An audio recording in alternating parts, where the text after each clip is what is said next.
2 metre अस्तर का कपड़ा ले लिया है। एक बार फोल्ड करने के बाद एक बार और फोल्ड कर लिया है। ये 4 तहें हो गई है कपड़े की। फोल्डिंग वाला भाग हमारी ओर है, इस ओर से खुला हुआ भाग है।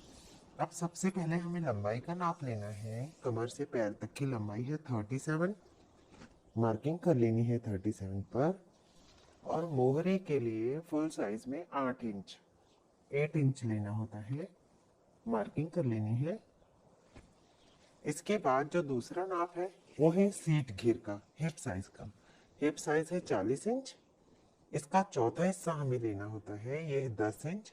इसमें 2 इंच मिलाने के बाद 12 इंच पर मार्किंग कर रही हूँ। जो भी सीट घेर हो उसका चौथा हिस्सा प्लस 2 इंच लेना होता है। अब आसन बनाने के लिए सीट घेर का तीसरा हिस्सा लेना होता है। 40 का तीसरा हिस्सा हुआ 40 का तीसरा हिस्सा 13.5, 13.5 इंच।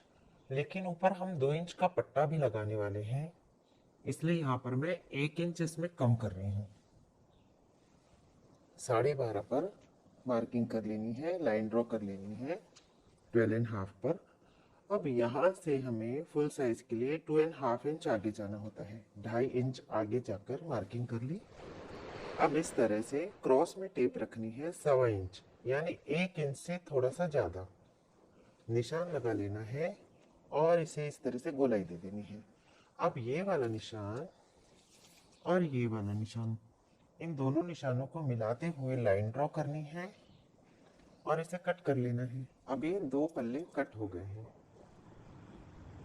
पल्लू कट करने के लिए साड़ी को हमने सीधा रखा हुआ है और जो पल्लू है यह हमारे सीधे हाथ की ओर है। इतना हमें ध्यान रखना है कि पल्लू हमारे सीधे हाथ की ओर होना चाहिए और जो बॉर्डर है हमारी ओर वाली। ये जितनी लंबाई है, हमारी कमर से पैर तक की लंबाई है 37।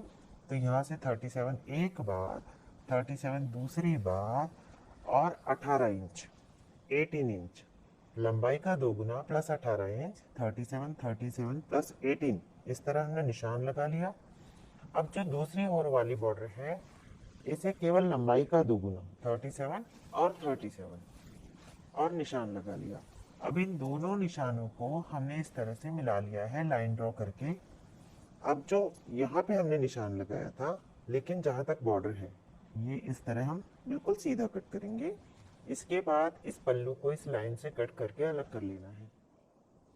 इस ओर से पल्लू कट कर लेने के बाद अब यहाँ से हमें नाप लेना है इस छोटे वाले भाग से, उस बड़े वाले भाग से नाप नहीं लेना। यहाँ से 1 मीटर और 80 सेंटीमीटर नाप लेना है और निशान लगा लेना है। इसके बाद इस बॉर्डर के नीचे से, थोड़ा नीचे से, 1.5 इंच नीचे से कपड़े पर से हमें कट करना है 1 मीटर 80 सेंटीमीटर तक।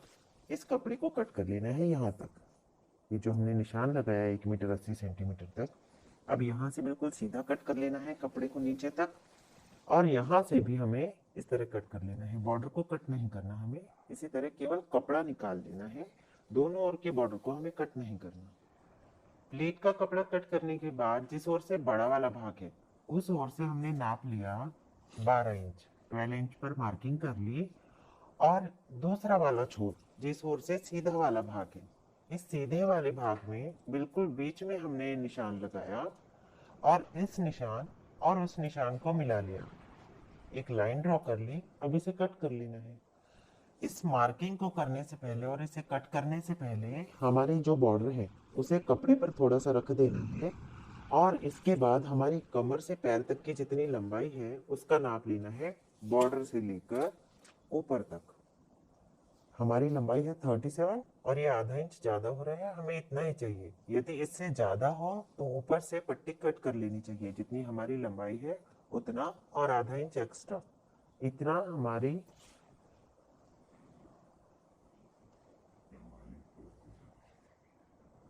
अब इस भाग को कट कर लेने के बाद इसे घुमाते हुए यहाँ पर जोड़ लेना है और इस क्रॉस वाले भाग में बॉर्डर अटैच कर लेनी है। नीचे की ओर बॉर्डर लगा लेने के बाद ये वाला जो क्रॉस वाला हिस्सा है, इसमें जो छोटा वाला भाग है यहाँ पर हमें आसन वाला भाग रखना है। इस तरह ड्रॉ कर लेना है और कट कर लेना है। आसन वाला भाग कट करने के बाद पहला निशान हमने 3 इंच के अंतर पर लगाया है। इसके बाद 8 इंच 8 इंच, इसी तरह हमने पूरे सीधे वाले भाग में 8-8 इंच के अंतर पर निशान लगा लिए हैं। अब पहला वाला निशान हमें छोड़ देना है, जो दूसरा वाला निशान है इसे हमें इस तरह पकड़ना है, प्लेट बनानी है और इस पहले वाले निशान पर रख देनी है। इसके बाद इससे अगला निशान जो है 8 इंच के अंतर वाला, इसे हमें इस तरह पकड़ना है, प्लेट बनानी है और इस पहले वाले प्लेट पर रख देनी है। बस पहली प्लेट और इस दूसरी प्लेट में थोड़ा सा अंतर होना चाहिए। इसी तरह हमें प्लेट बनाते जानी है और पहली प्लेट पर रखते जानी है। बस पहली प्लेट और दूसरी प्लेट में थोड़ा थोड़ा सा अंतर होना चाहिए। सारी प्लेट्स ले लेने के बाद इस आखिरी वाले सिरे को इस तरह घुमाना है और इस हिस्से को अंदर की ओर फोल्ड कर देना है। यहाँ सिलाई लगा देनी है और इस एक प्लेट का टाका एक प्लेट में और इस एक प्लेट का टाका इस एक प्लेट में, इस तरह एक प्लेट का टाका एक प्लेट में। केवल इस ओर हमें लेना है, इस ओर हमें टाके नहीं लगा। सारी प्लेट्स में टाके ले लेने के बाद ये इस तरह से दिखाई देगी।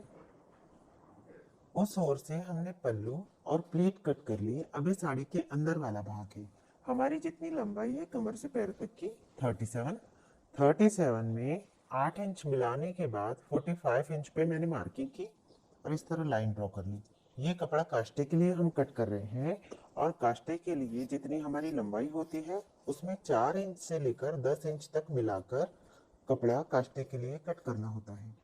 काष्टे का कपड़ा कट करने के बाद हमने इसे फोल्ड कर लिया है। अब किसी भी ओर से, उस ओर से या इस ओर से हमें इस तरह क्रॉस में टेप रखनी है। ये फोल्डिंग वाला भाग है। 4 इंच पर निशान लगाया और इसे गोलाई दे देनी है और इसे कट कर लेना है। ये वाला भाग कट करने के बाद इस ओर हमें आसन वाला भाग रख देना है, ड्रॉ कर लेना है और कट कर लेना है। आसन वाला भाग कट करने के बाद हमने यहाँ से भी इसे कट करके इसे 2 पल्लों में बांट लिया है। अब ये डबल काष्टा कट हो गया है। पल्लू, प्लीट और काष्टा कट करने के बाद ये 90 इंच लंबा कपड़ा बचा हुआ था, जिसके दोनों ओर के बॉर्डर हमने कट कर ली है और इसे फोल्ड कर दिया है। अब फोल्ड करने के बाद इस पर हमें अस्तर का कपड़ा रख देना है। अब यहाँ से हमें 1 इंच, इस तरह 1 इंच इस तरह मार्किंग कर लेनी है, कट कर लेना है और यहाँ से हमें बिल्कुल बराबरी में कट कर लेना है नीचे तक। इसी तरह से वहां से भी बराबरी में और आसन वाले भाग से 1 इंच एक्स्ट्रा कट करना है।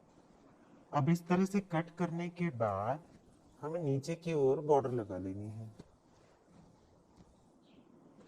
अब सलवार में अस्तर जोड़ लेने के बाद कमर वाला हिस्सा हमारी ओर है और हमारा दाहिना हाथ, हमारा सीधा हाथ, इसकी ओर वाला आसन जो है, यहाँ पर हमें पल्लू जोड़ना है। पल्लू भी हमें सीधा रखना है और जो छोटी वाली बॉर्डर है ये ऊपर की ओर रहेगी, बड़ा वाला जो हिस्सा है ये नीचे की ओर जाएगा।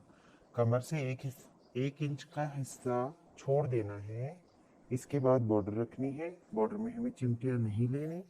इसके बाद बारीक बारीक बारीक बारीक चिमटियाँ लेते हुए आसन तक और आसन से नीचे 4 से 5 इंच तक हमें पल्लू को जोड़ लेना है। पल्लू जोड़ लेने के बाद यहीं पर हमें काष्टा भी जोड़ना है। पल्लू के ऊपर ही काष्टे को भी सीधा रखना है, बॉर्डर सीधी होनी चाहिए। आसन वाला भाग बिल्कुल सीधा जोड़ लेने के बाद काष्टे के बॉर्डर को घुमाकर, ये काष्टे के बॉर्डर है, इसे घुमाते हुए पैर की मोहरी पर ले आना है, इस बॉर्डर पर रख देना है। अब नीचे से हमें 8 इंच तक बिल्कुल सीधी सिलाई लगा लेनी है।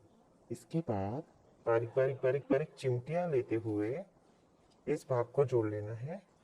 ऊपर से जहाँ तक हमने बॉर्डर जोड़ी है यहाँ तक बिल्कुल सीधी सिलाई लगा लेनी चाहिए और चिमटियाँ इतने भाग में आ जाएंगी। अब जिस तरह से हमने यहाँ काष्टा जोड़ लिया है उसी तरह से इस दूसरे वाले पल्ले में, इस आसन के बिल्कुल बाजू वाले आसन में भी हमने काष्टे को जोड़ लिया है। अब इस पल्ले को हटा लेना है। वही पल्ला जिसमें हमने पल्लू भी जोड़ा हुआ है और काष्टा भी जोड़ा हुआ है, इस पल्लू को हटा देना है, काष्टे को हटा देना है और प्लीट वाला भाग यहाँ पर हमें उल्टा जोड़ना है। पल्लू को हमने सीधा जोड़ा था लेकिन प्लीट को हमें उल्टा रखना है, उल्टा जोड़ना है। आसन वाला भाग सीधा सिलाई लगाकर जोड़ लेना है और ये थोड़ा बड़ा होता है इसलिए 1-2 चिमटियाँ ले लेनी चाहिए। अब ये जो क्रॉस वाला हिस्सा है प्लीट का, इसे इस तरह सीधा करते हुए इसे भी बिल्कुल सीधा जोड़ लेना है और यदि ये भाग भी बड़ा हो रहा है तो यहाँ से एक दो बारीक बारीक चिमटियाँ ले लेनी चाहिए। प्लीट वाला भाग जोड़ लेने के बाद पल्लू भी समेट लेना है और काष्टा भी समेट लेना है।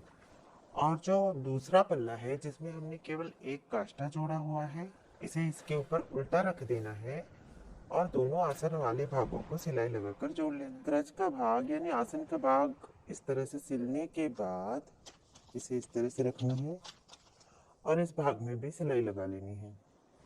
सिलाई लगाने के बाद इसे पलटा कर सीधा कर लेना है। साड़ी को पलटाने के बाद ये सामने वाला भाग है, अब ये आगे की सिलाई और ये पीछे की सिलाई, इन दोनों सिलाई को मिलाना है। अब ये वाला भाग और ये कमर वाला भाग, इसके बिल्कुल बीच वाला भाग, यहाँ पर हमें इस बॉर्डर के बीच वाले भाग को जोड़ना है। अब ये वाला जो एक्स्ट्रा कपड़ा है इसे अंदर की ओर ही रहने देना है हमें और इस तरह सिलाई लगाकर इसे फिक्स कर लेना। अब ये पीछे वाला पल्ला है, ये पल्लू, ये एक काष्टा और ये दूसरा काष्टा। अब इस एक काष्टे पर इस दूसरे काष्टे को हमें उल्टा रख देना है और जहाँ पे बॉर्डर खत्म हो रही है यहाँ से हमें सिलाई लगानी है 8 से 10 इंच तक। सिलाई लगाने के बाद बॉर्डर को खोल लेना है। ऊपर से लगभग 1 इंच का हिस्सा हमने खुला रखा हुआ है, इस बॉर्डर का कपड़ा इस ओर कर लेना है और इस बॉर्डर के पीछे का कपड़ा इस ओर कर लेना है। अब हमें एक प्लीट बनानी है पीछे के कपड़े की। इस तरह ये हमने एक तह ली कपड़े की और ये दूसरी तह ली, यानी ये पूरी एक प्लेट बन गई है। अब इसी प्लेट को पीछे की ओर से हमें पकड़ लेना है, इस बॉर्डर को और इसके पीछे के कपड़े को हटा लेना है और इसी प्लेट की बॉर्डर इसे हमें पीछे की ओर फोल्ड कर देना है, इसी कपड़े पर उल्टा रख देना है हमें और यहाँ से यहाँ तक सिलाई लगा लेनी है। सिलाई लगाने के बाद इस बॉर्डर को सीधा कर लेना है।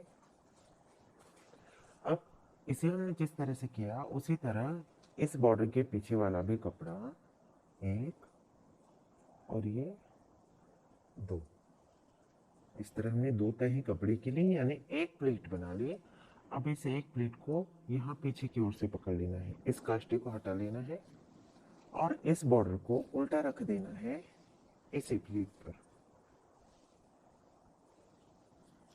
अब यहाँ से यहाँ तक सिलाई लगा लेनी है। सिलाई लगाने के बाद इस बॉर्डर को भी सीधा कर लेना है। अब इन दोनों बॉर्डर के पीछे वाला ये हिस्सा, इन दोनों हिस्सों को हमें अंदर की ओर थोड़ा थोड़ा फोल्ड करना है, दोनों को मिलाना है और दोनों को मिलाते हुए यहाँ से यहाँ तक सिलाई लगा लेनी है। और जब हम ऊपर की ओर यहाँ नेफा लगाएंगे, यानी इसे इस तरह से फोल्ड हो जाएगा ये नेफा लगाएंगे, तब इस काष्टे को उठाकर पहले नाड़ी पिरो लेनी है नेफे में से और नाड़ी पिरोने के बाद काष्टे को यहाँ पर सिलाई लगाकर जोड़ देना है यहाँ से यहाँ तक और एक सिलाई बीच में भी लगा लेनी है।